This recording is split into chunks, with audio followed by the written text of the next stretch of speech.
네, 입시의 중심은 과연 무엇일까요? 뭐니 해도 국어, 수학, 영어 이 세 가지가 핵심이자 기본이 되는 과목일 텐데요. 특히 수능에서 이 세 과목이 차지하는 비중은 절대적이다라고 해도 과언이 아닐 겁니다. 그래서 더욱더 치밀하고 정확하게 준비해야 되는 게 바로 이 세 과목인데요. 2017학년도 수능 대비 학습법 및 EBS 활용 전략 설명회 국어, 수학, 영어 영역 학습법 시간에 영역별 EBS 최고 선생님들을 모시고 알려드리겠습니다. 저는 박민영입니다. 네, 오늘 또 함께해 주실 선생님들 소개해 드릴게요. EBS 전속교사 국어 영역의 남국민 선생님, 수학 영역의 정유빈 선생님, 영어 영역의 주혜연 선생님 나오셨습니다. 선생님 안녕하세요. 자, 선생님 드디어 이제 겨울방학이 시작됐습니다. 오늘 이 자리에 온 우리 고등학교 2학년 학생들도 이제는 더 이상 고2가 아닌 고3이다라고 불러야 되겠죠? 고2 겨울방학 어떤 의미를 갖고 있나요?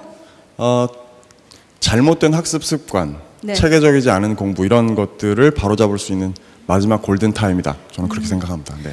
마지막 골든타임이다라는 단어를 듣자마자 여기 있는 학생들 몇몇이 고개를 끄덕였는데요. 이제 슬슬 정말 걸음이 바빠지는 시기입니다. 오늘 이 시간 국어, 수학, 영어 영역 수능 대비 학습법 확실하게 알려드리겠습니다. 과연 어떻게 공부하면 되는지. 일단 그렇다면 공부하기 전에 어떤 모습인지, 도대체 수능이 어떤 모습인지 잘 알아야 우리가 그에 맞춰서 준비를 할 수 있겠죠. 2017 수능, 지난 수능 결과를 통해서 좀 알아보도록 하겠습니다. 우선 남국민 선생님, 국어 영역은 어떤 모습이 될 거라고 좀 예측하시나요? 2016 수능이 어땠는지를 먼저 봐야 되겠죠. 네. 네, 2016 수능은 이제 워낙 그 전에 2015 수능이 B형의 경우에 불수능이다 막 이렇게 유명했거든요. 그래서 B형의 경우에는 올해 수능은 약간 쉬워졌습니다. 끓는 물 수능이다 뭐 이런 얘기 하죠. 그리고 A형은 2015년에 비해서 조금 어려워졌고요. 근데 전체적으로 보면 이제 A, B형의 어떤 수준별 난도가 적정하게 잘 지켜진 시험이라고 얘기할 수 있거든요.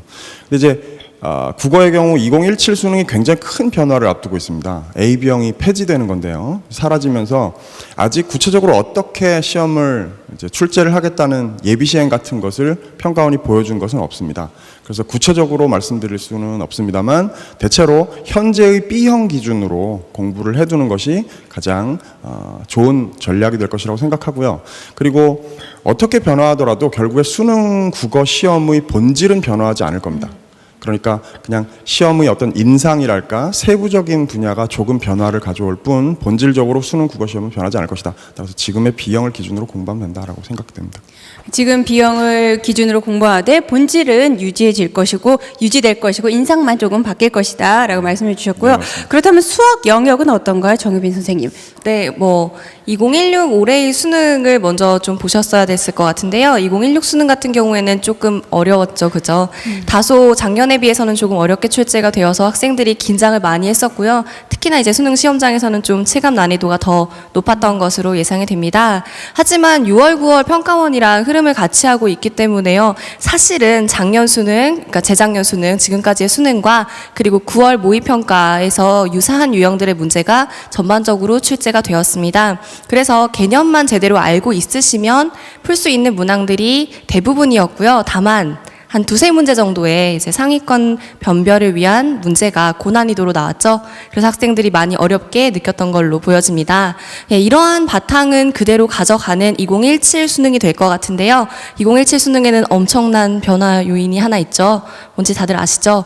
수학은 수능 과목이 바뀌었고요. 교육과정의 변화로 여러 가지 부분에서 여러분들 좀 난항을 겪고 계실 거라고 예상이 됩니다.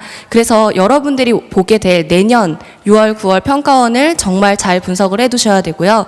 그리고 지금까지 기출 문제도 수능 과목이 달라졌기 때문에요. 그 범위에 맞게 재해석하셔서 준비를 철저히 해두셔야 2017 수능에서 웃으실 수 있을 것 같습니다. 네, 선생님께서도 말씀하셨듯이 수학 영역에서는 변화가 보입니다. 그렇기 때문에 대비하는 방법에도 변화가 있어야겠죠. 오늘 이 시간 정말 의미가 클 것 같습니다. 자, 다음으로 영어 영역 한번 알아볼까요, 주현 선생님? 네, 일단 2016 수능에 대해 영어도 먼저 이야기를 해보자면 지난 6월 모의평가, 9월 모의평가 모두 1등급 커트라인이 100점에 형성되어 있었던 것에 비해서 이번 2016 수능은 94점이었거든요. 다소 난이도의 상향 조정이 있었다라고 볼 수 있습니다.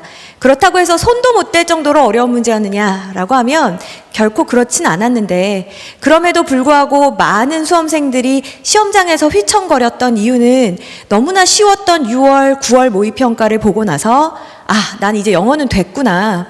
영어에 굳이 더 시간을 쏟을 필요 없겠구나. 영어는 궤도에 올랐으니 다른 과목에 집중을 해보자 라는 선택을 했던 것이 저는 그 커다란 패인 중에 하나가 아니었나라는 생각이 들거든요. 2017 수능의 난이도가 2016을 더 넘어서서 어렵게 출제될 것이다 라고는 예상하지 않지만, 그럼에도 불구하고 여러분이 예상한 난이도에 딱 맞추어서 찰랑찰랑 위태롭게 공부하는 그런 모험은 하지 않으셨으면 좋겠습니다.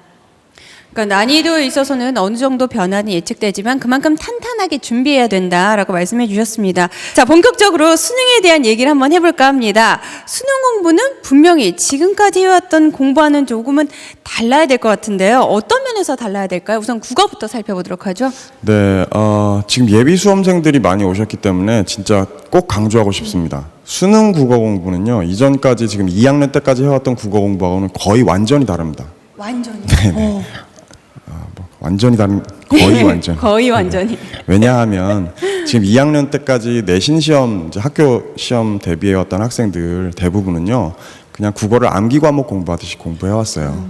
그러니까 수업 시간에 선생님이 불러주시는 거 필기하고, 그리고 자습서 같은데 밑에 파란 글씨로 쓰여 있는 거 암기해서 잠깐 머릿속에 넣었다가 그다음에 시험 치르고 그냥 그게 휘발돼 버리고 말입니다.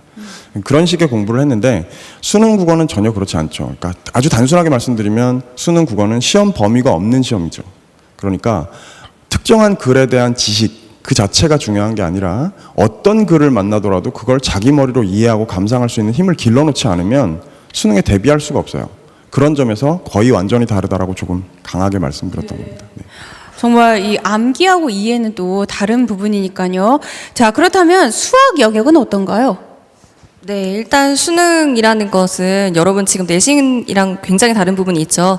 전범위라고 하잖아요. 지금까지 배웠던 내용들, 여러분 수능 때까지 배우는 내용들을 누적해서 보는 시험이 됩니다. 그래서 지금 여러분들 수능 과목이 직접 출제 과목은 3과목씩이죠. 문과든 이과든. 그런데 사실 간접적으로 이전에 배웠던 과목까지 하면 굉장한 부담감이 있을 거예요. 그래서 그런 수능의 특징에 맞게 여러분이 공부를 좀 하셔야 됩니다. 그래서 개념을 내가 지금 배우고 까먹고 이렇게 하시면 절대로 안 되고, 전범위에 맞게 누적해서 공부하는 것, 그리고 개념 간의 연계성을 찾아두는 것, 이런 것들이 굉장히 중요하겠고요.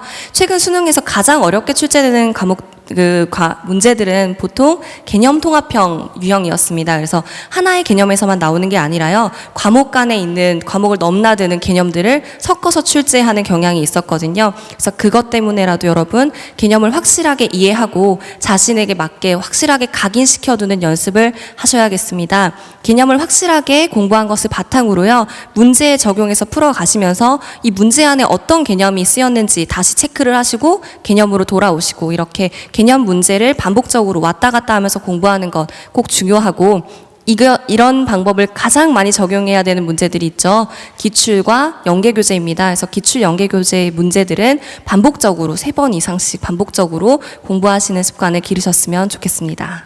왜 수학 영역에서 흔히 학생들이 쓰는 단어로 양칙이라는 말이 있거든요. 수학 문제를 무조건 많이 푸는 그런 방법을 말하는데, 개념을 알지 못한 상태에서는 이 공부 방법도 큰 효과가 없다, 이런 말씀이신가요? 네, 그냥 양치기만 하다 보면은 개념을 좀 잃어버릴 수가 있거든요. 그러면 큰일 나는 거죠. 네, 알겠습니다. 그렇다면 영어 영역 같은 경우는 어떻게 공부해야 될까요? 네, 영어도 역시 마찬가지로 이 수능형 공부로 패러다임의 전환이 필요합니다. 우리 이제껏 어떻게 공부해 왔는지 내신 시험을 잠깐 생각을 해볼게요. 일단 정해진 시험 범위에서 이미 지문의 내용을 다 알고 있는 상태에서 출제가 됐었죠. 그러니까 당연히 우리 공부의 초점이 미시적인 것으로 갈 수밖에 없었어요. 이 자리에 쓰인 이 현재 완료가 결과적 용법일까, 계속적 용법일까. 이 동사 뒤에 ing가 올까, 투부정사가 올까, 이런 것에 굉장히 집착해서 공부를 했었단 말이에요. 그런데 대학 수학능력 시험은 말 그대로 대학에 가서 여러분이 수학, 공부를 할 수 있는 능력이 되는가를 물어보는 시험입니다. 따라서 공부의 순서, 개념 자체가 완전히 달라져야 된다는 거죠. 글을 읽으실 때 반드시 영어에서 말하는 big picture, 큰 그림을 먼저 보고 시작을 하셔야 돼요. 이 글을 왜 썼을까? 나에게 무슨 말이 하고 싶었을까? 그것을 먼저 파악하시고, 그리고 나서 그 주장을 나에게 펼치기 위해서 무슨 논리를 사용했는가, 이렇게 지문의 논리를 먼저 읽어가는 훈련을 반드시 해야 된다라는 말씀을 드리고 싶습니다. 선생님들 말씀 듣다 보면 여러분이 딱 세 가지로 좀 정리할 수 있을 것 같아요. 일단 이해를 해야 되고, 개념 중심에, 그리고 큰 그림을 봐라라고 좀 요약해 주셨는데, 근데 또 궁금한 게 있어요. 물론 겨울방학 때 공부를 해야 되지만 왜 하필 지금 이 시점에서 공부를 해야 되나? 국어 영역 공부를 왜 겨울방학 때 시작해야 될까요? 국어 아까 말씀드렸듯이 학습 방향 잘못 잡기 쉽고요. 그 다음에 또 수많은 학생들이 그렇습니다. 중학교 때 가지고 있던 국어의 감을 가지고 계속 오다가 모의고사 성적이 굉장히 많은 학생들이요. 한 2학년 중반 후반 경우에 정도에 뚝 떨어지는 경우가 많아요. 그 다음에 회복을 하려고 하면 성적 향상 굉장히 더딥니다. 그리고 3학년 이제 생활을 직접 겪어보면서 느끼겠지만요. 이제 공부할 시간들이 충분하지가 않아요. 시간이 빨리 지나갑니다. 그런데 이제 국어는 예를 들면 영어 단어 암기하거나 뭐 이런 또 탐구 영역 공부하거나 하는 것처럼 자투리 시간을 이용해서 짧게 뭐 한 1, 2분 만에 뭔가를 공부하고 이럴 수 있는 과목이 별로 아니거든요. 그러니까 문법 같은 경우를 제외한다면 좀 시간을 좀 투자해서 묵직하게 글을 볼 수 있는 눈을 길러야 되는데, 그럴 힘, 즉 기출문제 또 지문이나 문제에서 뭔가를 캐낼 수 있는 힘, 놓치지 않고 발견할 수 있는 힘, 그리고 또 연계교재의 글을 자기 머리로 읽어낼 수 있는 힘, 이런 것들을 기를 수 있는 충분한 공부의 시간을 확보할 수 있는 때, 그것이 겨울방학이기 때문에 꼭 이 겨울방학을 놓치지 말라고 얘기하는 겁니다. 네, 이 글을 읽는 힘을 키우고 또 시간이 오래 걸리는 만큼 겨울방학에 국어 영역 공부 매진해야 된다라고 말씀해 주셨고요. 그렇다면 공부의 대상인 수학 영역은 어떨까요? 공포의 대상인 수학에 대해서 말씀을 드리도록 하겠습니다. 일단은 고3이에요, 어떻게 해요? 라고 외치는 학생들은 정말 많은데, 실질적으로 정말 내가 고3이구나를 느끼는 학생들은 사실, 그래서 뭔가의 노력을 하기 시작한 학생들은 생각보다는 잘 없습니다. 근데 겨울방학이 왜 얼마나 중요한가 말씀을 드리자면요. 여러분들 이제 연계교재, 뭐 기출문제 제가 계속 말씀을 드리고 있는데, 그런 문제들을 풀기 전에 가장 먼저 해야 되는 것은 개념이잖아요. 그죠? 개념 공부를 하기에 가장 좋은 시기입니다. 겨울방학이라는 그 특수성을 이용을 하면 여러분 시간도 굉장히 많이 공부에 투자를 할 수가 있거든요. 그래서 이번 겨울방학에 여러분들이 수능 관련된 수학 과목의 모든 개념을 정확하게 완벽하게 정리를 하셔야 된다라고 생각을 하셔야 됩니다. 그래야 바쁘지 않게 3월 이후 막 여러분들 중간고사 이렇게도 또 나오잖아요. 고3의 경우에는 너무나 바빠요. 문제 풀기에도. 그래서 그때 개념을 다시 하려고 하면 너무 부담스러울 거예요. 지금 개념 공부를 완벽히 정확히 할 수 있는 아주 좋은 기회라고 생각을 하시면 되겠습니다. 그래서 개념을 명확히 아시고요. 조금의 더 시간이 되신다면 기출 유형들의 분석을 좀 하셔서 수능은 이런 유형으로 문제가 출제되는구나를 스스로 좀 체득해 놓는 시간을 꼭 가지셨으면 좋겠습니다. 두 분 선생님 말씀 듣다 보니까 방학이 얼마나 중요한지 다시 한번 자꾸 깨닫게 되는 것 같습니다. 자, 그렇다면 영어는 어떤가요? 네, 제가 앞서서 지문을 읽을 때 글의 큰 논리를 읽는 훈련을 해야 된다라고 말씀을 드렸었는데, 그런데 영어는 우리말이 아니고 외국어죠. 그래서 우리말로 이해할 수 있게끔 번역하는 과정이 사실은 선행되어야 됩니다. 그런데 많은 경우에 수험생들이 한 문장 해석조차 아직 굉장히 흔들리는 상태에서 막 조급한 마음에 문제만 많이 풀려고 한다고요. 그러다가 이제 연계교재가 나오면 문장 해석도 불완전한 상태에서 연계교재 지문으로 논리까지 파악하려니까 이제 이중고에 처하게 되는 거죠. 그래서 긴 문장을 막힘없이 한 단어 한 단어 정확하게 해석하는 훈련을 할 수 있는 기간은 정말 이번 겨울방학 밖에 없거든요. 그러니까 정말 지금 당장 시작해야 된다라는 거 꼭 강조드리고 싶어요. 그러니까 해석을 한 다음이 해석을 하고 그 다음이 이해 그리고 생각이다라는 말씀을 해주셨는데 기본적으로 영어 해석을 하기 위해서는 문장별로 집중적으로 공부해야 되는데 이거 역시 시간이 중요하다. 시간 투자를 할 수 있는 겨울방학에 집중적으로 공부해라 이런 말씀이신 거죠? 네, 알겠습니다. 자, 그러면 이렇게 세 분 선생님이 강조하셨듯이 겨울방학 어떻게 하면 잘 보낼 수 있을까요? 공부 방법, 특히 EBS 교재와 강의를 활용해서 하는 공부 방법 알아보겠습니다. 자, EBS 교재와 강의 왜 중요한지 다들 아시죠? 왜 중요할까요? 네, 살짝 들렸습니다. 바로 이 70%가 넘는 연계율 때문입니다. 2017학년도 대수능에서도 분명히 70% 연계율은 지켜질 겁니다. 그래서 중요한 EBS로 공부하는 방법, 국어 영역부터 살펴보도록 하겠습니다. 교재와 강의로 나뉘어지고요. 그 둘을 서로 엮어서 말씀드리도록 하죠. EBS 연계 교재는요, 여러모로 볼 때 가장 좋은 문제집인 거 맞습니다. 지필진의 구성에서도 그렇고요, 가혹한 검토 과정도 그렇고요, 평가원의 감수 과정도 그렇습니다. 제가 지금 여러분들 곧 열심히 공부하게 될 수능 특강 지필 중이고 합숙 중에 있다가 지금 여기 왔는데요. 원래 굉장히 잘생겼었는데 힘들어가지고 못생겨졌습니다. 그렇게 힘든 과정을 거쳐서 만든 문제집이다 보니까 제일 좋은 문제집 맞아요. 그러니까 수능 고득점을 위해서 반드시 정복해야 되는 필수 교재라고 말할 수 있죠. 그런데 그걸 단순히 특히 국어의 경우는 그렇습니다. 무한 반복하는 학생들이 많이 있어요. 그러니까 수능 특강을 3회 독했습니다. 5회 독했습니다. 그런데 문제가 있어요. 선생님 읽다 보니까 내용이 다 기억이 나요. 답도 다시 떠올라서 뭐 이런 일이 생기거든요. 그냥 무조건 읽고 문제를 혼자 푸는 것은 사실 시간도 얼마 걸리지 않고 그것으로 공부가 완벽하다고 생각하면 큰 착각입니다. 제발 그 가장 좋은 문제집을 혼자 씨름하지 마십시오. 강의를 통해서 전문가의 눈을 자꾸 보고 배워서 흉내를 내야 돼요. 자기 걸로 만들어야 됩니다. 그래서 선생님이 강의를 통해서 이 지문에서 이 문제에서 눈여겨봐야 될 게 무엇인지 설명하는 얘기를 잘 듣고 자기가 예습하는 과정에서 다음 글에다 적용해 볼 수 있어야죠. 그런 눈이 자꾸 자기 것이 되게 만드는 그런 노력 해야 됩니다. 그런 강의를 함께 활용하는 노력을 반드시 병행해야 된다는 사실을 꼭 명심해 주시면 좋겠어요. 그러니까 혼자 공부하는 것에 부족한 부분을 채워줄 수 있는 게 바로 EBS 강의이자 우리 남궁미 선생님께서 잘생김을 버리시면서까지 열정적으로 만드신 게 바로 EBS 강의신 거죠? 버리기 힘들었습니다. 정말 EBS를 잘 활용한다면 개인 강의가 부럽지 않을 것 같아요. 왜냐하면 강의 홈페이지에 질문도 달 수 있지 않습니까?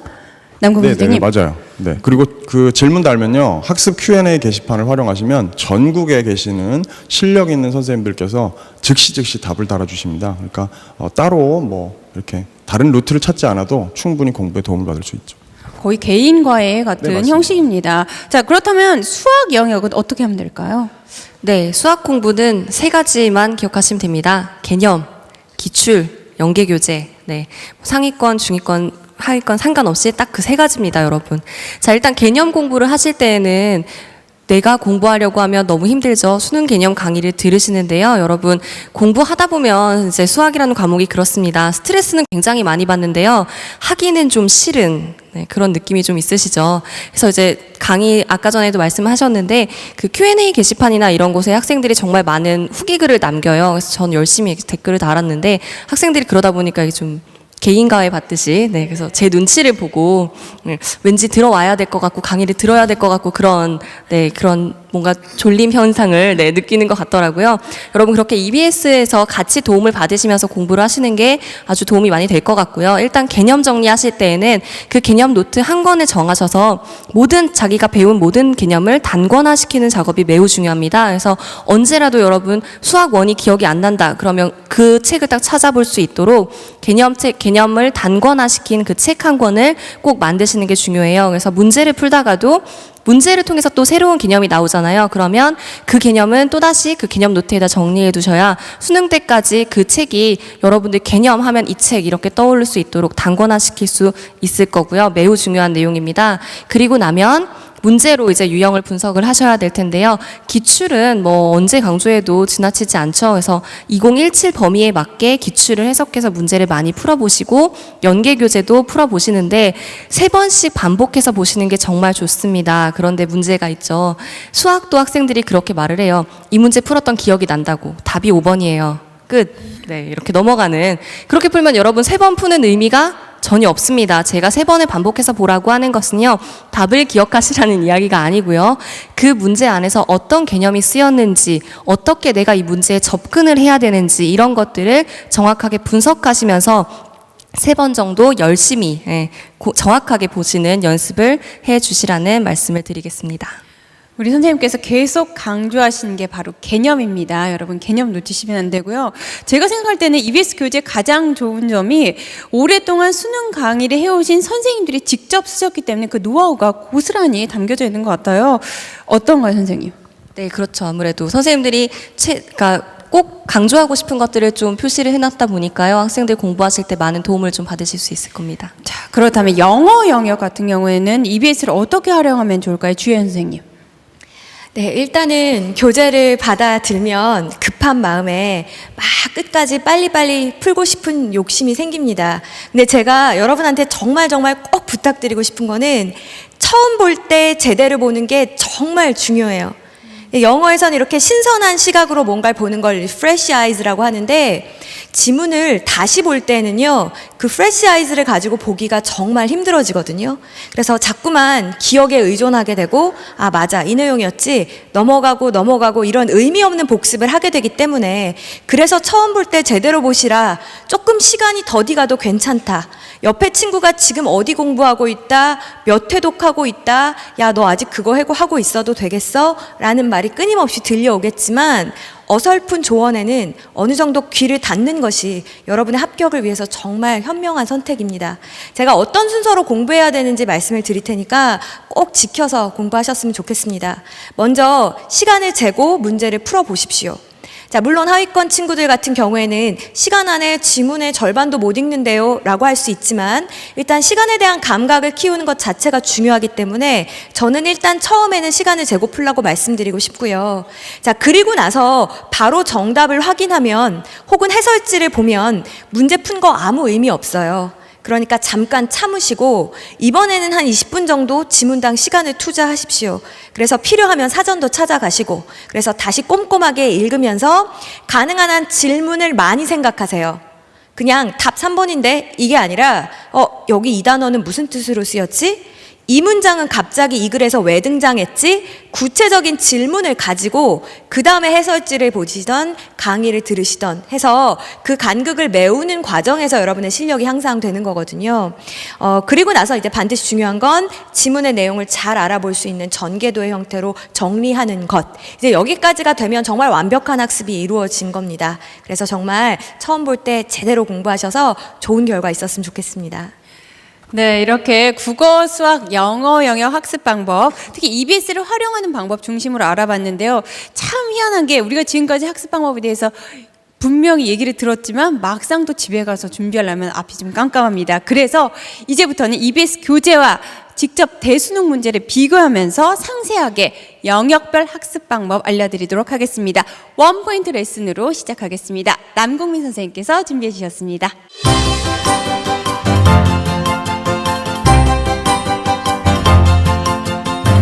네, 온통 수험생들 생각뿐이라서 잘생김을 포기한 남국민입니다. 우리 이런 상상을 한번 해보죠. 주먹을 뻗는 방법, 주먹을 피하는 방법 같은 걸 전혀 배우지 않은 상태에서 프로 복싱 선수랑 대결하기 위해 링 위에 올라간다. 생각만 해도 끔찍한데요. 흠신 두들겨 맞기 십상일 겁니다. 그게 얼마나 어리석은 일인지를 다 아는데 유독 그런 방식으로 공부하는 과목이 있습니다. 그게 바로 국어입니다. 그러니까 아무것도 모르는 채 그냥 무작정 시간을 재면서 문제를 풀죠. 여러분 꼭 명심하시기 바랍니다. 절대 기술을 익히기 전에 링 위에 올라가지 마세요. 그리고 이런 착각하지 마십시오. 계속 얻어맞다 보면 나도 권투를 잘하게 될 거야 라는 생각하지 마십시오. 그러니까 절대로 무턱대고 문제 푸는 그런 공부를 하지 말라. 그게 제가 이 시간을 통해서 꼭 말씀드리고 싶은 가장 중요한 얘기입니다. 구체적으로 국어에서 제일 우리 속 썩이는 과목이 3가지예요. 그렇죠? 문법이 있고요, 문학이 있고요, 그다음에 제일 무시무시한 독서가 있습니다. 그 각각을 어떻게 공부해야 될 것인가에 대해서는 개념 강의, 제 개념 강의 개기일식입니다. 개념과 기출을 한 방에 호로록 개기일식 강의의 제 1강을 특별히 공부법을 여러분들에게 알려드리는 그런 강의로, 특별 강의로 찍어 놓았습니다. 그 강의를 들으시면 자세하게 알 수 있고요. 지금은 제한된 시간 안에 전달해야 되는 만큼 뼈대만 문법과 문학과 독서에서 여러분들이 꼭 명심해야 될 몇 가지 사항만 전달을 해드리도록 하겠습니다. 먼저 문법입니다. 문법은요, 개념으로 시작해서 개념으로 끝난다고 해도 과언이 아닙니다. 그러니까 개념이 알파이고 오메가인 과목이 바로 문법이다라고 생각하시면 됩니다. 요거 AB형 공통이었던 수능 문제였는데요. 서술어의 자릿수에 관해서 묻고 있습니다. 그런데 문제 안에 이게 수능 시험지인데요. 서술어의 자릿수라는 개념을 충분히 설명을 해줬네요. 그래. 그럼 저거 읽고 이해하고 그럼 선지로 판단 갈 수 있죠. 그런데 서술어의 자릿수라는 개념을 시험지에서 저렇게 읽고 이해하고 그때 학습하고 있는 학생은 이미 그 순간 수능 고득점과는 안녕입니다. 자, 이게 제 개길식 강의 교재에 캡처한 건데요. 서술어의 자릿수라는 개념을 저렇게 배우죠. 예문도 거의 비슷해요. 저걸 학습한 상태에서 시험지에서 만났을 때 바로 서술의 자릿수가 나왔구나, 선지 판단으로 바로 갈 수 있어야 빠르고 정확한 정답을 고르는 문법 실력자가 될 수 있다는 얘기입니다. 첫 번째, 문법은 개념을 철저하게 공부하라. 문법 개념, 문법 용어, 그것이 시작이자 끝이다 라는 얘기입니다. 자, 두 번째인데요, 문학입니다. 문학은요, 제가 두 가지로 말씀드릴게요. 첫 번째, 장르별 작품 감상 능력을 길러라.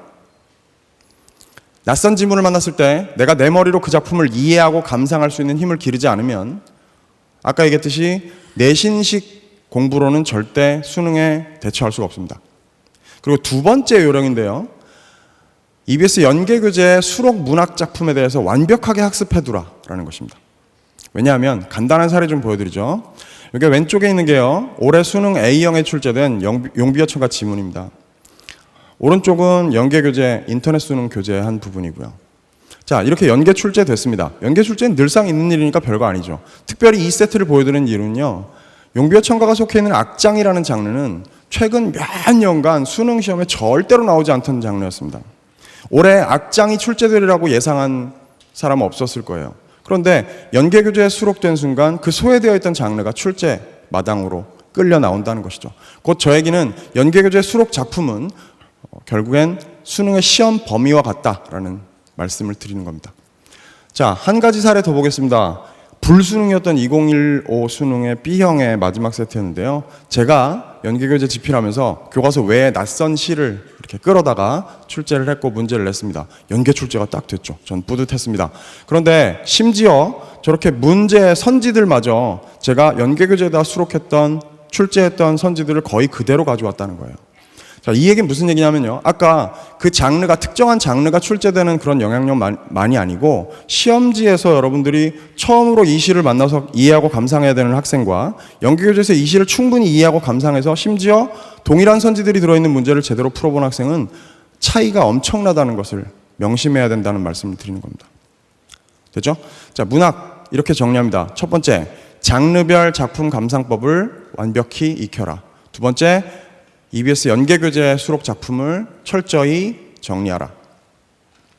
다음은 무시무시한 독서입니다. 독서는 현재 상황에서 수능에서 특히 상위권 학생들의 경우에 등급을 결정지을 정도로 무시무시한 한두 세트가 정말 그야말로 변별력을 쥐었다 폈다 하는 그런 무시무시한 분야죠. 독서는 두 가지로 역시 말씀드리겠습니다. 첫 번째, 무턱대고 그냥 문제 풀지 말고요, 독해력, 독해의 전략이라는 것을 먼저 습득하라라는 사실을 꼭 명심하시기 바랍니다.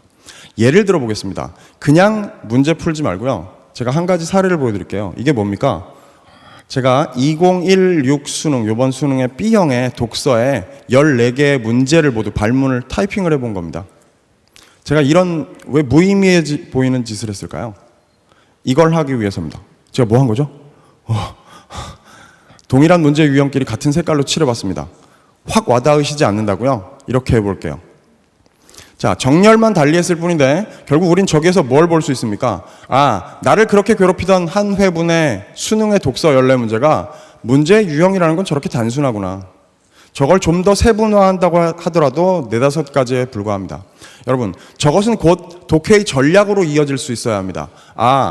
결국에 내용 확인하는 문제, 정보 확인 일치 불치 문제가 5문제, 그리고 글의 내용을 구체적인 사례에다 적용하는 문제가 7문제, 그리고 어휘 2문제. 이게 다구나. 그렇다면 결국 그것은 지문과 문제를, 연계교재의 문제들을, 기출문제들을 읽을 때 내가 무엇을 해야 되는지 그 전략으로 이어져야 되는 것이죠. 한 가지만 더 말씀드립니다. 첫 번째, 독해 전략을 습득하라. 두 번째, 독서 역시 EBS 연계를 절대로 소홀히 하지 말라. 철저히 활용하라. 왜 그런지 한번 보시죠. 이게 이번 B형 수능에서 끓는 물 수능이었던 이번 B형 수능에서 오답률 1, 2위가 이 한 세트 과학 세트에서 29번, 30번 두 문제에서 나왔습니다. 30번 문제 보기입니다. 저항력과 항력과 부력과 중력의 방향을 가지고 힘의 평형, 종단 속도라는 개념을 설명하는 그런 글이었는데요. 자, 보기에다가 어떤 풍선 같은 두 물체를 공중에다 띄워서 상승 운동, 종단 속도하는 그런 그 관련된 내용이었어요. 그런데 저 굉장히 어려웠거든요. 그런데 이게 인터넷 수능 화작 동문책에 거의 동일한 개념, 종단 속도라는 개념을 설명한 아주 유사한 글과 함께 방향이 반대인 낙하산을 타고 낙하하는 운동을 구체적인 상황에다 적용해보는 문제 연계 출제된 겁니다. 이 세트를 철저하게 공부한 학생은 좀 전에 봤던 수능 문제를 철저하게 공부하는데, 이해하고 문제를 빨리 해결하는데 훨씬 더 큰 도움을 얻을 수 있었다는 것이죠. 꼭 기억하시고요. 더 자세한 얘기는 제가 최고의 길을 강의에서 예비해두고 기다리도록 하겠습니다. 감사합니다. 네, 오매불망 우리 수험생들을 위해 노력해 주시는 남궁 선생님 진심으로 감사합니다. 자, 사실 수학도 응용이 많은 만큼 개념을 익히고 응용의 모습에 대비하는 노하우, 특별한 노하우가 필요할 것 같은데요. 그 비결 정유빈 선생님께서 준비해 주셨습니다. 함께 만나보시죠.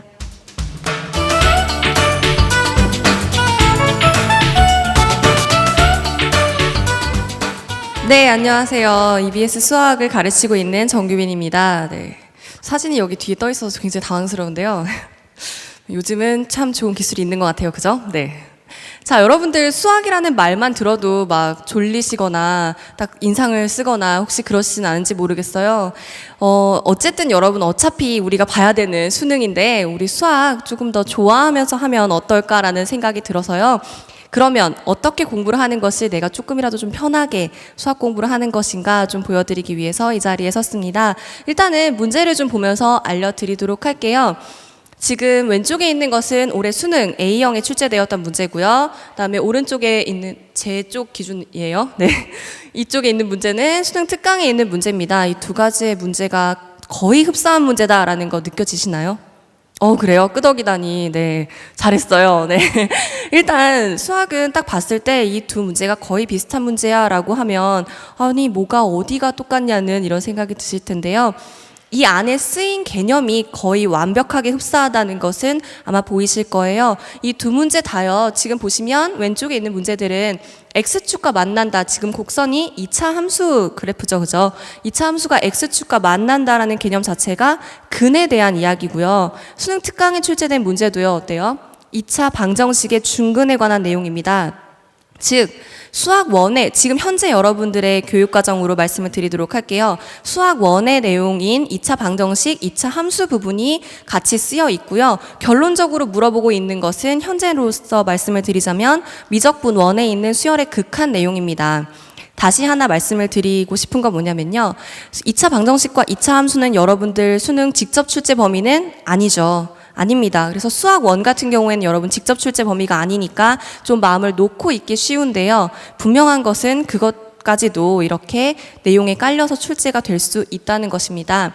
자, 그렇다면 우리는 어떻게, 무슨 내용부터 공부를 해야 되는 걸까요? 수능 전 범위를 한눈에 보기, 그 연습을 하셨으면 좋겠습니다. 즉, 계속 강조드리는 개념 노트 만들기입니다. 자, 수학 1을 지금부터 나 공부 열심히 할 거야 라고 해서 아직 수학 2 뭐 앞으로의 내용이 되어 있지 않은데 수학 1을 다시 열심히 하려고 하면 시간이 부족하시죠. 그죠? 처음부터 하지 않으셔도 괜찮습니다. 개념 노트를 만드시고요. 문제로 돌아가셔서 풀 때 방금 같은 문제를 여러분이 푸시면서 내가 2차 방정식, 2차 함수를 잘 모른다면 그때 다시 수학 1의 그 내용만 정리를 하시는 연습을 하시면 시간을 훨씬 더 줄여서 공부를 하실 수가 있을 것입니다. 어차피요, 여러분, 솔직하게 수학 1을 우리가 처음부터 쭉 복습을 한다고 해도 까먹을 거잖아요. 그죠?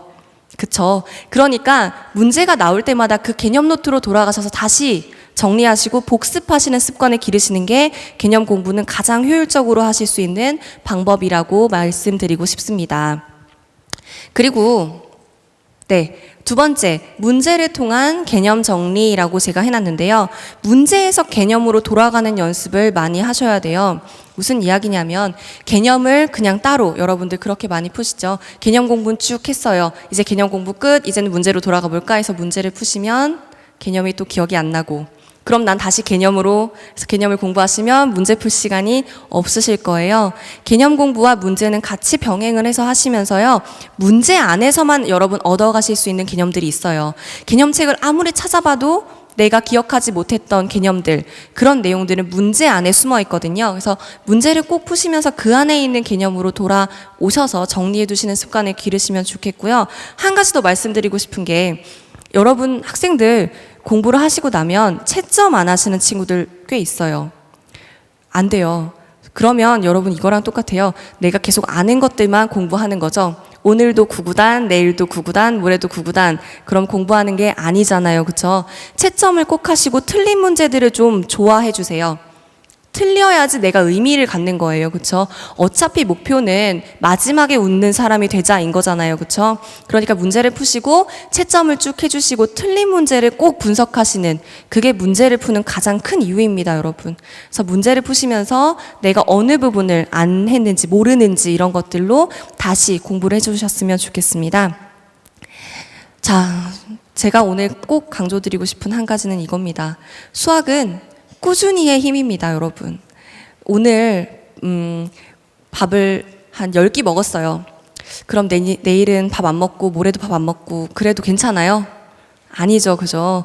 똑같습니다. 수학 공부를요, 학생들이 이렇게 하는 경우가 있어요. 아, 오늘 나 수학에 필이 왔어. 수학 공부 좀 열심히 해봐야지 하고 계속 수학을 풀어요. 10시간.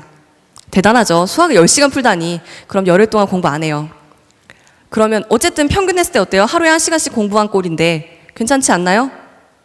아니죠. 알고 있죠? 여러분들도 정답을.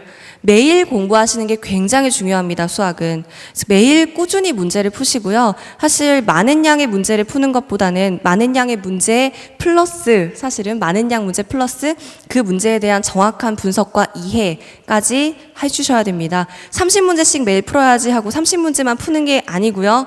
채점하고 분석하고 틀린 부분 보시고 그에 관련된 개념 정리까지 하시는 그걸 말씀드리는 겁니다. 그러니까 매일 내가 할 수 있는 양을 계획을 세워놓으시고 공부를 꾸준히 하셔야지만 마지막까지 수학 때문에 스트레스 받는 일이 없으실 겁니다.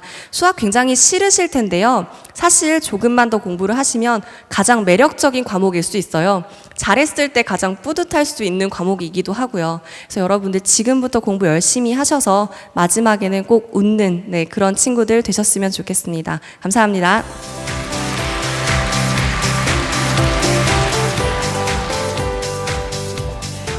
네, 이 수학은 매일 꾸준히의 힘이다 라는 말이 참 와닿는데요. 개념에서 응용으로, 응용에서 다시 개념으로 무한 반복하는 과정이 매우 중요하다는 점 잊지 마시기 바랍니다. 마지막으로 영어 영역은 어떻게 공부하면 되는지 주혜연 선생님께서 준비해 주셨습니다. 함께 만나보시죠.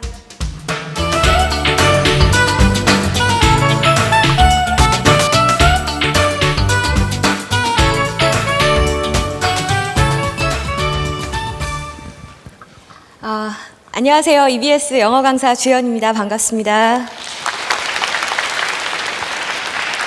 네, 이제 2017 수능 어떻게 준비해야 될 것인가에 대한 이야기를 하기 전에 아팠던 2016 수능에 대한 좀 이야기를 먼저 해보려고 합니다. 올해 시험을 치렀던 수험생들 혹은 2016 수능 시험 후기를 읽어본 친구들 아마 이런 이야기 많이 들었을 겁니다. 내가 6월 모의평가, 9월 모의평가 다 100점이었는데 이번 수능 완전 망했어. 내가 연계교재 2번, 3번 봤는데 이번 수능 완전 망했어. 나 올해 N수할 때는 다시 안 볼 거야. 심지어는 이제 이런 이야기까지 하는 친구들이 있죠. 그럼 반면에 제가 아까 소개해드렸던 사례처럼 제 생애 최고의 점수를 수능날 받았습니다. 뭐 이런 수험생들도 많이 있습니다. 우리가 살아가면서 뭔가가 잘 풀리지 않았을 때 아니면 뭔가 큰 일을 도모하려고 할 때는 반드시 그 원인과 문제에 대한 정확한 진단이 있어야 그래야 우리가 다음에 성공을 거둘 수 있는 거거든요. 그래서 우리 일단은 그 정확한 진단을 좀 데이터를 보면서 같이 이야기를 해보려고 합니다. 자, 지금 이 노란색 글자로 표시된 부분이 바로 이제 2016 수능의 등급 컷이 되겠습니다. 어때요? 1등급, 2등급 보면 4점에서 5점가량 이렇게 떨어져 있는 걸 볼 수 있죠. 그래서 상당히 상위권 변별력이 있었던 시험이구나 라는 걸 이제 여러분도 생각하실 수 있습니다. 그렇다고 해서 손도 댈 수 없는 이른바 불수능이었느냐? 라고 하면 절대 그렇진 않았거든요. 사실 순수하게 문항 난이도로만 본다면 그렇게까지 어려운 시험은 아니었다라고 생각을 합니다. 자, 그런데 우리는 왜 그렇게 흔들리고 힘들어 했을까요? 일단 제가 문항을 하나 보여드릴게요. 자, 이 문항은요, 정답률이 58%가 채 되지 않았던 문항인데 지금 뭐 자세한 내용은 보이시지 않겠지만 연계교재와 수능 문제가 거의 똑같다라는 걸 느끼셨을 겁니다. 소위 말하는 직접 연계입니다. 그대로 가져다 썼어요. 그리고 여러분이 읽었던 그 후기의 이야기들처럼 2번, 3번 봤다면서요. 그런데 어떻게 이렇게 정답률이 낮았을까? 우리 한번 그 원인에 대해서 생각을 해보자고요. 자, 연계교재에 이 문제가 나왔을 때에는 무슨 문제로 나왔냐면 주제 추론 문제로 나왔어요. 여기 자리하고 있는 수험생들 주제 추론 문제 어려워요? 어려운 유형이 아니죠. 우리가 자신 있게 풀 수 있는 유형 중에 하나입니다. 답이 뭐였냐면 좋은 것, 나쁜 것이 절대적인 기준이 있는 게 아니라 상황에 따라 그때그때 달라지는 거다. 요거였고 이제 그걸 답으로 고르면 되는 문제였어요. 자, 그래서 우리 수험생들이 대부분 어떻게 공부했어요? 이제 문제를 풀다가 맞았다. 그 다음에 2번, 3번 볼 때는 어디에 집중했을까요? 주제를 이미 파악한 상태니까 주제문에 집중을 했겠죠. 이거 했던 지문인데 맞아. 좋고 나쁜 게 그때그때 달라요. 그때그때 달라요. 이렇게 하면서 이제 주제문을 위주로 공부를 하고 나머지는 봐도 아는 것 같이만 느껴져서 그냥 휙휙 지나갔단 말이에요. 자, 근데 평가원에서 출제를 할 때는 정작 어떤 부분 조금 다른 포인트를 빈칸으로 출제를 했습니다. 그랬더니 여지없이 다 무너지더라라는 얘기예요. 다시 말해서 그 2번, 3번 읽은 것이 진정한 의미의 공부는 아니었던 거죠. 자, 그러면 어떻게 해야 될까? 이제 시작하는 여러분들의 연계 교재가 모두 이런 형태로 필기가 되어 있었으면 좋겠습니다. 자, 제가 아까 연계 교재를 공부해야 되는 순서에 대해서는 소개를 해드렸었죠. 그래서 지문을 읽고 나서 주제문을 파악하는 것 물론 중요한 과정이고요. 또 하나 욕심을 더 내보자면 지문의 난이도를 별로 꼭 표시하셨으면 좋겠어요. 우리 나중에 시험이 임박하면 더 부족한 과목이 생길지도 몰라요. 그래서 영어의 모든 지문을 다 다시 볼 수 없을 때도 있습니다. 그럴 때는 누가 내린 별표 난이도가 가장 정확한 거예요. 내가 그 문제를 풀었을 때 느낌이 가장 정확한 거죠.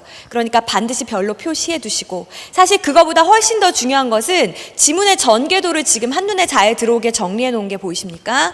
이렇게 마인드맵의 형태가 됐던 뭐가 됐던 간에 지문의 내용을 전개 방식을 정리해 두는 것, 이것이 반드시 필요합니다. 자, 이제 우리 문제가 뭐였다라는 걸 알았으니까 어떻게 공부해야 되겠다라는 것에 대한 이야기도 좀 할 수 있겠죠. 아까 전에 이야기했다시피 일단 지문의 논리의 흐름을 제대로 파악해야 되고, 또 하나는 의외로 지문 다 해석했는데 근데 선택지가 해석이 안 됐어요. 그래서 선택지 해석을 못해서 틀리는 수험생이 어머님, 아버님들 믿으실 수 없겠지만 정말로 많습니다. 불수능이었던 그 시험의 빈칸 추론의 선택지를 제가 한번 비슷하게 이야기를 해드릴게요. 어떤 내용이었냐면, 안정적인 리더십에 대한 우리의 갈망은 그것을 찾는 것이 불가능하다라는 것에 의해서 그것에 의해서만 능가될 수 있다. 자, 번역을 했죠. 뭔 말이야. 그래서 번역 다 했는데도 틀리는 거예요. 그리고 와서 뭐라 그래요? 엄마, 나 이거 번역 다 했는데 틀렸어. 이거 문제가 이상해. 우리말로도 모르는 거를 영어로 내고 이러면 안 되는 거 아니야? 우리나라 교육 문제가 있어. 자, 이렇게 진단을 내려버리면 이제 그 다음에 발전은 없는 겁니다. 왜 무슨 말인지 몰랐을까요? 번역을 해도. 번역을 했으니까 모르는 거죠. 자, 그럼 다시 저랑 같이 이해를 한번 해볼게요. 리더십에 대한 갈망이 있어요. 근데 능가 되어진다. 일단 요거부터가 잘못됐죠. 우리말에서는 그런 수동형을 잘 쓰지 않잖아요. 그러니까 A가 B에 의해 능가 되어진다? 그럼 뭐가 더 크단 얘기입니까? A가 크단 얘기인가요? B가 크단 얘기인가요? A가 B에 의해 능가 되어진다. B가 더 크단 얘기죠. A가 더 작단 이야기예요. 그러니까 리더십에 대한 갈망이 있긴 한데 뭐가 더 크다는 거예요? 그런 거 없어 이제. 불가능해 라는 게 더 크다는 거죠. 그래서 실제 지문의 내용이 현대 사회가 너무 이제 혼란스러운 사회가 되면서 더 이상은 옛날과 같은 그런 리더십을 기대할 수 없다라는 내용이었거든요. 그러니까 선택지를 몰라서 틀린다는 이 일이 바로 이렇게 해서 발생하는 겁니다. 자, 그러면 일단 뭐가 돼야 돼요? 문장 단위의 정확한 해석이 선행되어야 되죠. 그런데 자꾸만 이 시기에 등급에 상관없이 너도 나도 기출문제, 너도 나도 두꺼운 어법서, 심지어는 중학교 때 어법책부터 다시 본답니다. 그것이 아니죠. 문장의 기본 틀을 이루고 있는 원리는 사실 그렇게 복잡하지 않아요. 읽어도 무슨 말인지 몰랐던 것이 중요했던 거죠. 자, 그리고 나서 아까 이야기했다시피 연계교재 분량이 좀 줄었으니까 여러분이 부담 없이 공부하시고, 제가 바라건대 이상적으로는 수능 완성이 9월 모의평가 이전에 끝났으면 좋겠습니다. 그래서 그 이후에 공부를 하실 때에는 연계 복습 7, 비연계 실전 대비 3, 혹은 뭐 등급에 따라서는 6대 4 정도의 비중으로 공부를 하셨으면 좋겠고, 아니 그럼 전 기출 공부를 못했는데 어떻게 하란 말입니까? 라고 한다면 이 마지막 실전 대비해서 그 보석 같은 기출 문제 활용해서 공부하셔도 되니까 지금은 너무 급한 마음 내지 마시고 일단은 문장 단위 공부부터 완벽하게 챙겨 두셨으면 좋겠습니다. 제가 참 좋아하는 말 중에 Don't worry, don't hurry, trust the process 라는 말이 있습니다. 걱정하지 마시고 서두르지 마시고 과정이 갖는 힘을 믿으십시오.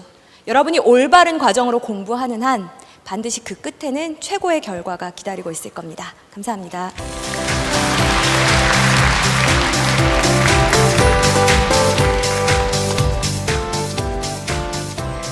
네, 이렇게 영어 영역 학습 방법까지 알아봤습니다. 마지막으로 2017학년도 수능에서 합격증을 손에 쥐기 위한 마지막 한방 짧게 말씀해 주시죠. 네, 저는 전략적이고 효과적인 공부를 하라라는 두 가지, 전략적 그리고 효과적, 이걸 꼭 강조하고 싶습니다. 헛된 공부, 허무한 공부, 또 비효율적인 공부하지 마시고요. 제발 개념 강의를 통해서 제대로 된 방향 잡으시고 출제자의 눈을 갖는, 출제자의 머리 꼭대기에 앉는 그런 전략적인 공부를 하시기 바랍니다. 그 길을 예비해 놓고 저는 강의에서 기다리겠습니다. 네, 정유빈 선생님도요. 네, 마음이 많이 급하실 텐데요. 여러분, 학교에서 가장 많은 시간을 보내죠. 그 짬짬이 시간을 공부하기에 가장 좋은 과목이 아마 수학일 겁니다. 한 문제씩 한 문제씩 풀어도 좋으니까요. 그 10분 무시하지 마시고 수학 공부 그 시간에도 꾸준히 열심히 해주셨으면 좋겠고요. 그리고 개념 정리 문제 같이 보시는 거 항상 한 가지만 하지 마시고 두 가지를 동시에 같이 하시는 연습 하셨으면 좋겠습니다. 자, 마지막으로 영어 영역 주혜연 선생님도 한마디 해주시죠. 네, 세상 모든 일이 그렇듯이 항상 진심에 귀를 기울여주는 것이 필요하다고 생각합니다. 영어 지문을 무찔러야 될 적으로 생각해서 전투적으로 번역만 하지 마시고, 그래, 넌 무슨 이야기가 하고 싶었니? 진심을 다해서 한번 하고자 하는 말을 들어보려고 하신다면 훨씬 더 재미있게 영어 공부할 수 있을 거라고 생각합니다. 네, 이렇게 합격을 위한 한방까지 들어봤습니다. 국어, 수학, 영어 영역 학습법 이제 마칠 시간입니다. 함께해 주신 남국민, 정유빈, 주혜연 선생님 감사드립니다. 감사합니다.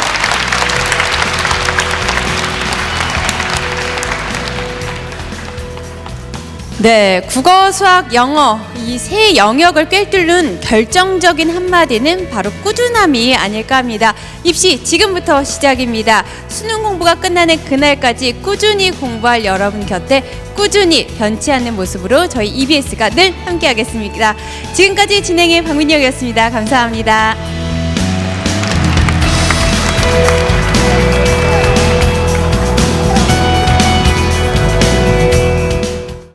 그대 마음속의 햇살 그대 기억 속에 가 그대 눈을 덮은 들밤 다시 한번 손에 쥐고 너에게로 달리고 싶어라